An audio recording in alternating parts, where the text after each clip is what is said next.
అందరికీ నమస్కారం అండి. జ్యోతిష విశారద ములుగు సిద్ధాంతి గారి ఏకైక కుమార్తె ములుగు శివజ్యోతి గారు మనతో ఉన్నారు. ఇప్పుడు ఆమెను అడిగి మనందరికీ చాలా సందేహాలొస్తాయి పిల్లల ఎగ్జామ్స్ విషయంలో. అలాంటి విషయాల్ని మనం ఇప్పుడు నివృత్తి చేసుకుందాం. ఆమెను అడిగి. నమస్తే అండి. నమస్కారం అమ్మ. శ్రీ గురుభ్యో నమః. ప్రేక్షకులకి నా నమస్కారాలు. జ్యోతమ్మ, ఇప్పుడు చెప్పండి, చాలా మంది పిల్లలు అల్లరి చిల్లరగా తిరుగుతూ ఉంటారు. వాళ్ళని ఎగ్జామ్ టైంకి హాల్‌కి తీసుకెళ్లాలంటే తల్లిదండ్రులకి అది పెద్ద యాతన అవుతది. అవును. వాళ్ళని సరైన మార్గంలో పెట్టాలంటే ఆ టైంకి ఏం చేయాలి? వాళ్ళకమ్మ వచ్చేసరికి క్లారిటీ ఉండదు.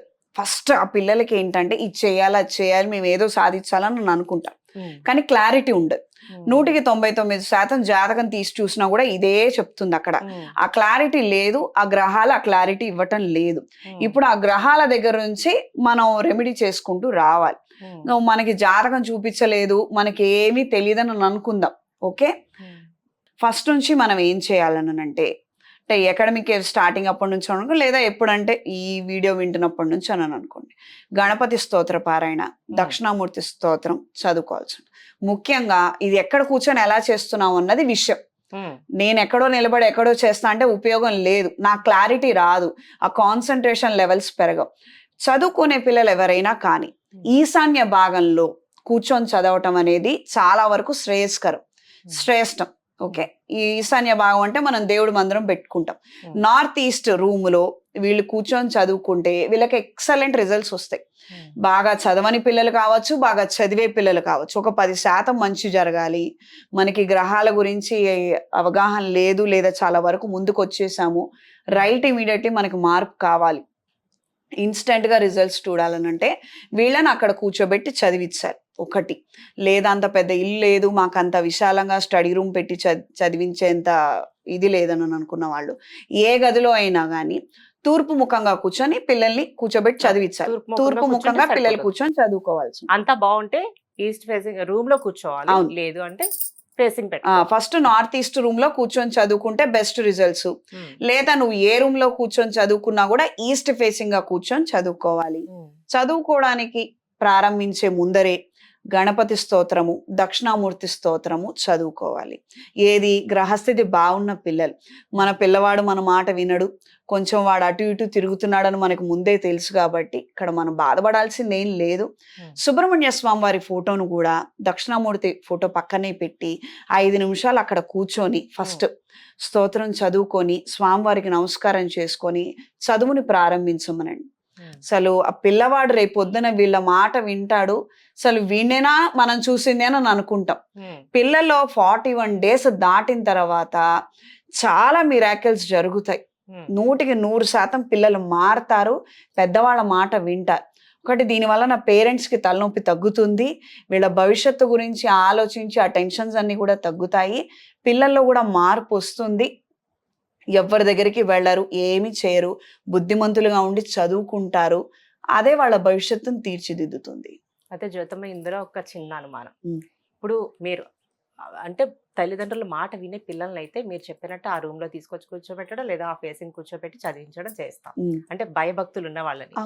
అసలు దానికి ముందు దారిలోకి రావాలంటే వాళ్ళకి ఏం చేయాలి? ఓకే, ఇదంతా దాటి ఎక్కడో ఉన్నారు మన పిల్లలు అని అనుకుంటే మాత్రము అంటే తప్పుగా అనుకోవద్దు. యథార్థంగా కొన్ని సందర్భాలలో అలా జరుగుతుందమ్మా. ఎందుకంటే తల్లిదండ్రుల జాతకాలు సపోర్ట్ చెయ్యవు.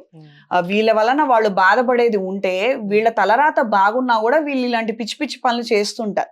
మనం ఎంతసేపు పిల్లల వైపు నుంచే మనం చూడొద్దు, పెద్దవాళ్ళ వైపు నుంచి కూడా మనం చూడాలి. పూర్వజన్మ సుకృతం అంటాం కదా మనము.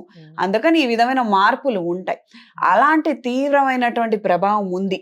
అసలు మనవాడు మనం చెప్పిన మాటే వినడు, అసలు మంచే ఎక్కదు అని అనుకున్నప్పుడు ప్రతి మాసము శుక్ల అష్టమి, బహుళ అష్టమి, ఓకే, ఈ రోజుల్లో అంటే శుక్ల అష్టమి రోజునేమో అమ్మవారికి పూజ జరిపించాలి, బహుళ అష్టమి రోజున ఆంజనేయ స్వామి వారి పూజ జరిపించాలి. అంటే సహజంగా బహుళ అష్టమి రోజున మనం కాలభైరవుని పూజిస్తాం, కానీ ఈ పిల్లలు అలా కాదు.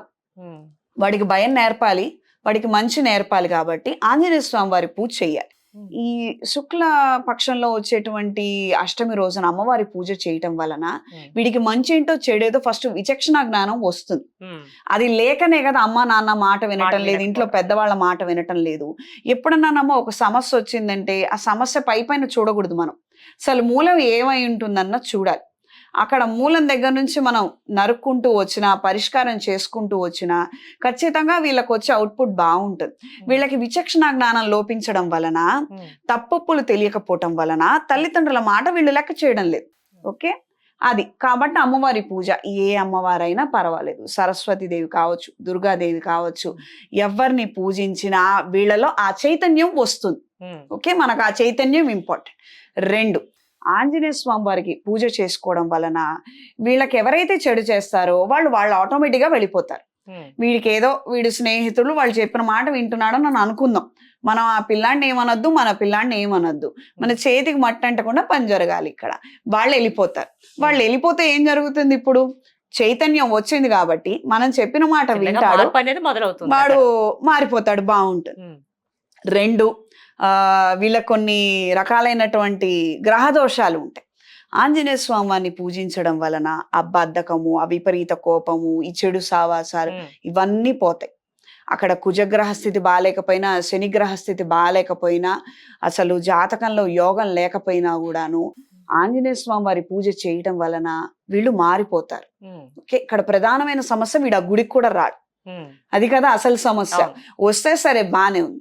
వీళ్ళు ఫస్ట్ ఒక 2-3 నెలలు పేరెంట్స్ ఎవరైతే ఉంటారో ఎవరో ఒకళ్ళు బాధ్యత తీసుకొని ఆ పిల్లవాడి పేరు మీద మీరు అర్చనో, అభిషేకమో, హోమమో, ఆ విధి కార్యక్రమాలు జరిపించండి. ఆంజనేయ స్వామి వారికి అయితే హనుమాన్ సింధూరు తీసుకెళ్లి పూజ జరిపించడము, ఆ సింధూరం బొట్టు పిల్లవాడికి పెట్టడము. ఇక్కడ మాత్రం మనం కష్టపడాలి. ఆ బొట్టు తీసుకొచ్చి వీడికి పెట్టడము, ఆ ప్రసాదం తీసుకొచ్చి వీడి నోట్లో వేయటం, అది మాత్రం చెయ్యాలి. ఎప్పుడైతే ఇలా 2-3 మాసాలు మనం చేస్తామో ఆటోమేటిక్గా 4వ మాసం నుంచి ఆ పిల్లవాడు వస్తాడు. ఖచ్చితంగా మార్పు వస్తుంది. ఆ పిల్లవాడు వస్తాడు, అక్కడ కూర్చుంటాడు, చేయించుకుంటాడు, మంచి జరుగుతుంది.